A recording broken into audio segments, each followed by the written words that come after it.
hoje vem trazer para vocês a reflexão do nosso primeiro tema do módulo 3 de 2020. Nós vamos falar sobre o que mesmo?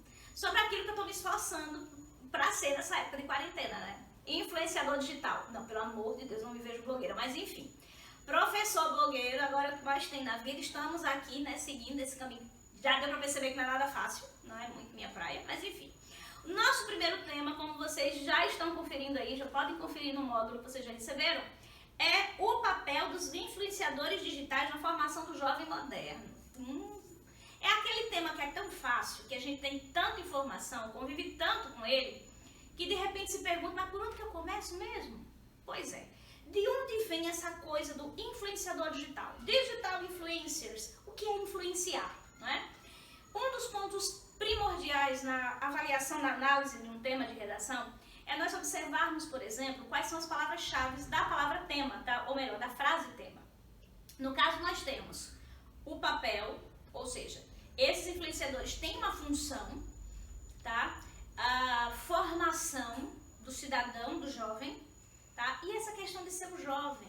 Vejam que o tema não está voltado a toda a população brasileira, não a toda a população moderna, mas de um modo específico ao jovem moderno. O que não impede, por exemplo, que na sua redação você comece por uma abordagem geral, para depois você ir filtrando até chegar na abordagem voltada ao jovem. Mas e os conhecimentos e o repertório sociocultural produtivo? Que é uma coisa sobre a qual a gente tem comentado bastante nos últimos tempos, né? Nos nossos últimos vídeos, inclusive, fizemos algumas abordagens sobre isso. Vejam só, a questão de influenciar ganha uma força muito grande no que a gente chamaria de busca por referência. Isso mesmo, todo ser humano, isso é uma questão natural, isso é muito nosso, é da nossa espécie. Buscamos uma referência. E naturalmente que nós vamos buscar aquelas referências que em um determinado momento da nossa vida nós julgamos como sendo aquelas que seriam mais interessantes, mais criativas. É aquela coisa de eu olhar para aquela personalidade e pensar, cara, eu quero ser como aquela pessoa. Como a gente fala muito na linguagem vulgar, fulano, quero ser como você um dia, quando eu crescer, quero ser como você. Pois é. Essa coisa de influenciar, todos nós de alguma forma desempenhamos no nosso dia a dia. Todos nós influenciamos e somos influenciados. É uma coisa muito, muito comum, muito natural da nossa vida enquanto seres sociais que somos.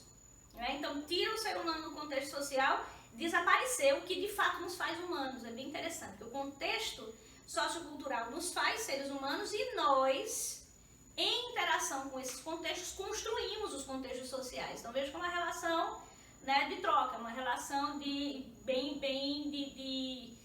mutualidade, né? Então, eu dou a minha parcela de contribuição e eu recebo também, eu influencio e sou influenciado o tempo todo.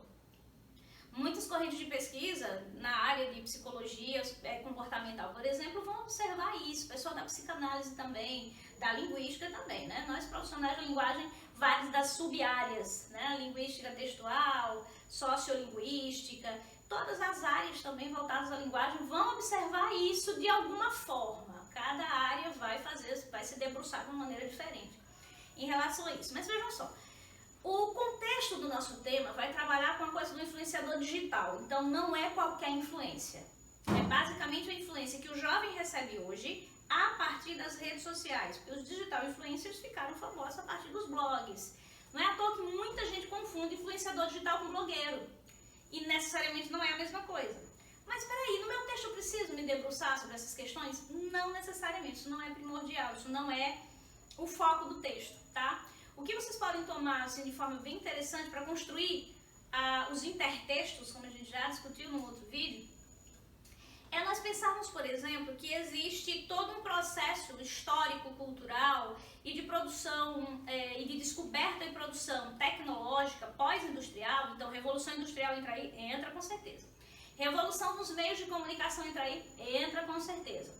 Interesses comerciais entram aí? Entram com certeza. Reforço ou combate de posturas culturais, preconceituosas, entra aí também. Então, vai caber tudo no texto só? Provavelmente não. Então, o que eu devo escolher, se o que eu vou escolher é o melhor ou não para o meu texto, vai ficar muito a critério de cada um de vocês. Mas saibam que tudo isso entra em questão e pode render argumentos muito interessantes para o nosso texto. Mas começando pela questão histórica, tá? Vocês podem passeio histórico bem interessante em relação às... Vou repetir aqui, vai ficar meio pleonástico. No que se refere às chamadas relações de poder. Pois é, toda relação humana envolve de alguma forma relação de poder. Então, quem é o influenciador?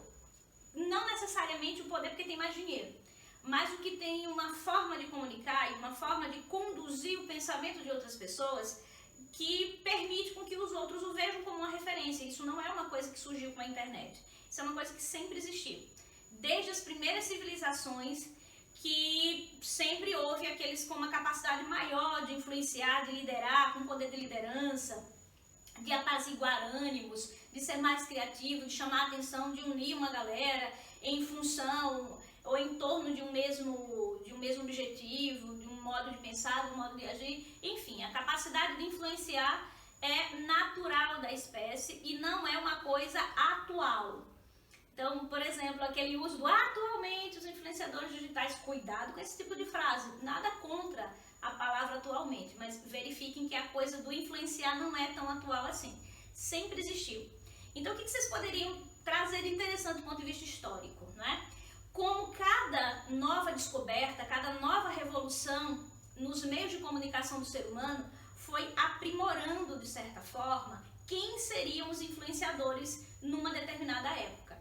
Então, por exemplo, após o surgimento da escrita, quem se torna mais capaz de influenciar? Aquele que, obviamente, tem mais contato, tem um poder maior de exercício da linguagem escrita, que consegue padronizar, que consegue guardar conteúdo, informação e criar, inclusive, padrões de comportamento que vão ser lidos, que vão ser interpretados e seguidos adiante, tá? Com o surgimento da imprensa, a gente já vai ter uma possibilidade de ampliação dessa possibilidade de influenciar. Então, passa a ser influenciado e influenciador não apenas o que tem um acesso maior à possibilidade de escrita, mas toda e qualquer pessoa que tem acesso ao que alguém escreveu, mesmo que do outro lado do mundo. Você conseguiu ter acesso àquele texto, aquela ideia que foi construída a milhares de quilômetros de distância no além-mar. Se aquele texto atravessou o oceano e conseguiu chegar ali, ele conseguiu um poder de influência muito maior. E aí, com o surgimento da TV, do rádio primeiro, depois da TV e agora com a internet, o que nós temos basicamente é a potencialização dessa capacidade que algumas pessoas desenvolvem de influenciar um número cada vez maior de pessoas. Por exemplo, existem artistas, e aí quando a gente fala de digital influencers, nós temos aquelas pessoas que não são necessariamente artistas, mas que são hoje tratadas como se fossem, não é? O que é que a pessoa produz? De repente não produz grande coisa, não produz muito conteúdo, mas é alguém engraçado, por exemplo, é alguém que vende bem determinadas marcas, e o modo de comportamento no dia a dia daquela pessoa, a pessoa abre mão completamente da sua privacidade como cidadão comum, e abre essa privacidade para outras pessoas e de repente um modo de vida dela, como ela se alimenta, como ela fala, os jargões que ela usa, acaba conquistando uma legião de pessoas que seguem isso, né? Que acabam meio que reproduzindo esse comportamento no dia a dia. Se tornou também profissão e chegou ao ponto de se tornar o sonho da vida de muitas pessoas. Há pessoas que sonham em ser influenciadores digitais, né? Há pessoas que acham que todo influenciador digital tá rico, tá famoso, tá ganhando muito dinheiro, é uma pessoa muito feliz e tal. Essa é uma questão muito que abre possibilidade para muitos debates, mas não precisa necessariamente ser o foco do nosso texto. Mas o que tem interessante que a gente poderia trazer para o texto de maneira bem objetiva, né? Trazer como os meios de comunicação potencializaram isso e como isso, de certa forma, influencia o modo como essa população mais jovem tem se comportado e vai levar isso para adiante. Porque uma das coisas bem interessantes que a internet trouxeram para nós é a capacidade, como nós aqui agora do Argumentar, de produzirmos conteúdo para ser lançado em plataformas digitais. Há pouquíssimas décadas, coisas de 20 anos, isso era completamente impossível de ser pensado. Para alguém produzir um conteúdo e conseguir levá-lo às mídias, a pessoa tinha que ter ou muito dinheiro, ou tinha que ter muita influência nos meios de comunicação, porque eles eram muito restritos, não estavam abertos a qualquer pessoa. E aí esse é um outro ponto que a internet trouxe pra gente e que tem facilitado muito essa potencialização potencialização do surgimento de muitos influenciadores. É que com uma câmera na mão ou um smartphone, smartphone legal na mão e acessa a internet, toda e qualquer pessoa pode ser um produtor de conteúdo a ser lançado nas plataformas digitais. Toda e qualquer pessoa tem nas mãos literalmente a possibilidade de se tornar um influenciador digital. Ou seja, aquela capacidade que eu teria de influenciar algumas pessoas ao meu redor, no meu cotidiano e meus amigos mais próximos, eu posso de repente levar para uma plataforma digital e atingir milhares, milhões de pessoas mundo afora. Então algumas pessoas conseguem isso. Vou ter uma brincadeira no dia a dia, vira meme. E aí o jargão usado por aquela pessoa é de repente usado no país inteiro, vira a última moda do momento. E a pessoa muda de vida com isso, ela cria um padrão de comportamento com isso. E aí vem a outra questão também que pode ser problemática. A partir do momento que ela cria isso como um padrão para ela pode nesse padrão reforçar tipos de preconceitos já existentes, por exemplo, ou vem com um lado positivo. Ela pode servir também como alguém que está levantando uma bandeira e ajudar a grupos sociais que estão aí pleiteando direitos a serem conquistados, a acelerar isso. Porque todos nós nos tornamos, de alguma forma, produtores de conteúdo com possibilidade de opinar também sobre aquele conteúdo que está sendo lançado nas mídias, tá? Então fica aí a nossa reflexão sobre o nosso tema da semana. Não deixem de acessar, certo? Todo o nosso material, os nossos outros vídeos. E você que é aluno do Projeto Argumentar, se liga também na nossa sala virtual para você acessar o nosso material exclusivo para vocês, com mais dicas exclusivas, tá certo? Solução para as respostas dos exercícios, sugestões para as respostas dos exercícios e também um espaço para a gente discutir online. Um abraço grande, boa semana e bons estudos!